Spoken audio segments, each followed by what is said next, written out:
அன்பர்களுக்கு அடியனின் வணக்கங்கள். கும்பராசி அன்பர்களுக்கு இந்த மார்கழி மாதம் எத்தகைய சிறப்பை தரப்போகுதுன்னு பார்ப்போம்.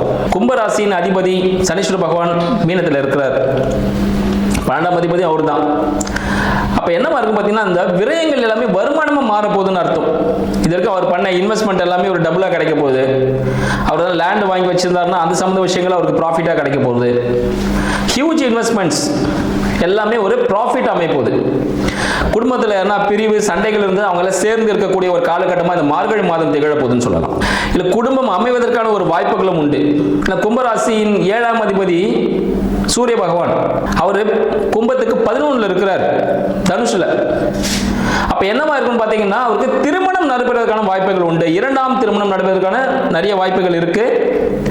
இதுவரை தடைப்பட்டிருந்த திருமணம் தற்போது நடைபெறுவதற்கான வாய்ப்புகள் உண்டு. கும்பராசி அன்பர்களுக்கு கால தாமத திருமணம், தடைப்பட்ட திருமணம் இப்பொழுது நடைபெறுவதற்கான வாய்ப்புகள் உண்டு. இந்த காலகட்டத்தில் நீங்க செய்யக்கூடிய திருமண முயற்சிகள் உங்களுக்கு தை மாதத்திலையும் சரிங்களா, தையில இல்லைன்னா வைகாசியில திருமணம் நடத்துக்கான வாய்ப்புகள் அதிகமாக உண்டு. இதுவே நீங்க கூட்டு தொழில் செய்றீங்க, குடும்ப தொழில் நீங்க ஆரம்பிக்கலாம்னு நினைச்சீங்கன்னா அதுவும் சக்சஸ்ஃபுல்லான கொடுக்கக்கூடிய ஒரு வாய்ப்பாக இந்த மார்கழி மாதம் உங்களுக்கு அமைய போகுது. அதுக்கான பேச்சுவார்த்தைகள் எல்லாம் நீங்க செய்ய ஆரம்பிச்சிடலாம். எக்காரணத்தை கொண்டும் அரசாங்கத்துக்கு புறம்பான செயல்கள் எதுவும் செய்ய வேண்டாம். ஏன்னா உங்களுக்கு பார்த்தீங்கன்னா ராசியிலே ராகு பகவான் இருக்கிறார். யூடியூப் சார்ந்த விஷயங்கள், சினிமா சார்ந்த விஷயங்கள் இதெல்லாம் செய்யும் பொழுது உங்களுக்கு சும்மா சாதகமான சூப்பரான சில விஷயங்கள் நடக்கும் லைஃப்ல. லெதர் சம்பந்தப்பட்ட விஷயங்கள் ஈடுபடும் போது உங்களுக்கு சாதகமான சூழ்நிலை நடக்கும். ஒரு நல்ல பிசினஸ் லெவல்ல நீங்க போயிடுவீங்க. லெதர், இந்த ஆயில் சம்பந்தப்பட்ட விஷயங்கள்லாம் உங்களுக்கு சாதகமா கொடுக்கும். உங்களின் 4ஆம் அதிபதி சுக்கிர பகவான் 4க்கும் 9க்கும் அதிபதி. சுக்கிர பகவான் பார்த்தீங்கன்னா உங்களுக்கு 10ல் இருக்கிறார். இப்போ வீடு சார்ந்த விஷயங்கள் வேலையில் சிறிய ஒரு அழுத்தத்தை கொடுக்கும். உங்க தந்தை சார்ந்த விஷயங்களும் வேலையில் ஒரு அழுத்தத்தை கொடுக்கும். ஏன்னா வீட்டில் ஒரு பிரச்சனை இருக்கும், நீங்க பிசினஸ் வேலை செய்யும் போது அந்த பிரச்சனை திங்க் பண்ணிட்டே இருப்பீங்க. அதனால அந்த அழுத்தத்திலிருந்து கொஞ்சம் வெளியே வரதுக்கு உங்களை ரிலாக்ஸேஷன் பண்ணிடுங்க. ஒரு ஆன்மீக சுற்றுலா செல்வதற்கான வாய்ப்புகள் உண்டு. உங்களுக்கு 11ல் சூரிய பகவானும் செவ்வாயும் இருக்கிறார். 3க்கும் 10க்கும் அதிபதி செவ்வாய் பகவான் 11ல் இருக்கிறார். கூட சூரியனோட இருக்கார், 7ஆம் அதிபதியோட இருக்கார். அப்ப புதிய முயற்சிகள், நண்பர்களின் மூலமாக ஒரு புதிய வேலை கிடைப்பதற்கான வேலை இது. புதிய முயற்சியின் மூலமாக ஒரு ப்ராஃபிட் கிடைக்கும், ஒரு வேலை கிடைக்கும், புதிய நண்பர்கள் அறிமுகமாவார்கள். 5ஆம் அதிபதியான புத பகவான் பார்த்தீங்கன்னா உங்களுக்கு 10ல் இருக்கிறார். 5க்கும் 8க்கும் அதிபதி 10ல் இருக்கிறார்.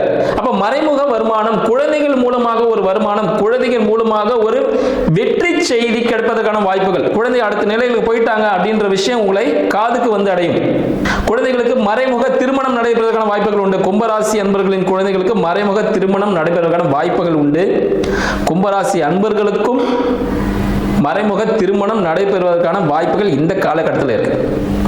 மறைமுகனா ரிஜிஸ்டர் ஆஃபீஸுக்கு போய் பண்ணுவாங்க, இல்லை கோயிலில் போய் யாருக்கும் தெரியாமல் போய் மேரேஜ் பண்ணிட்டு வந்துருவாங்க. இந்த காலகட்டத்தில் திருமணம் நடத்துக்கான வாய்ப்புகள் அதிகம் உண்டு. காதல் திருமணங்கள் கைகூடக்கூடிய வாய்ப்பு கும்பராசி அன்பர்களுக்கு இந்த காலகட்டத்தில் இருக்குன்னு சொல்லலாம். தொழில் சார்ந்த விஷயங்கள் அப்படின்னு எடுத்தீங்கன்னா, கும்பராசி அன்பர்களுக்கு தொழில் சார்ந்த விஷயத்தில் பார்த்தீங்கன்னா புதிய வேலைகள் கிடைப்பதற்கான வாய்ப்புகள் உண்டு. தொழில் சக்சஸ்ஃபுல்லாக நடக்கும். இதுக்கு தந்தையிடம் சரிங்களா, உங்க அப்பா கிட்ட ஆசீர்வாதம் வாங்கிடுங்க. அப்பா கிட்ட, அப்பா ஸ்தானத்தில் இருக்கிற ஆசீர்வாதம் வாங்கிட்டு நீங்க செய்யக்கூடிய தொழில்கள் எல்லாமே ஒரு சக்சஸ்ஃபுல்லா கொடுக்கும்னு சொல்லலாம். இதுவரை நீங்கள் பட்டிருந்த கஷ்டத்துல எல்லாம் ஒரு விடிவு காலம் பிறக்கும் சொல்லலாம். மனதிற்கு பிடித்த ஒரு இடத்திற்கு போகும்போது சில நேரங்களில் சில காயங்கள் ஏற்படுவதற்கான வாய்ப்புகள் உண்டு. கால் சம்பந்தப்பட்ட இடத்துல கொஞ்சம் பார்த்துங்க. இல்ல அண்ணன் இருக்கான, அண்ணன் மூலியமா சில உதவிகள் உங்களுக்கு கிடைக்கும். இவ்வளவு நாள் உதவி கிடைக்காம இருந்தது, இப்ப அண்ணன்கள் மூலியமாக உதவிகள் கிடைக்கக்கூடிய ஒரு காலகட்டமாக இந்த காலகட்டம் அமையும். குழந்தை பாக்கியத்துக்காக காத்திருக்கீங்களா? மருத்துவ உதவியோடு குழந்தை பாக்கியம் ஏற்படக்கூடிய ஒரு காலகட்டம் இது.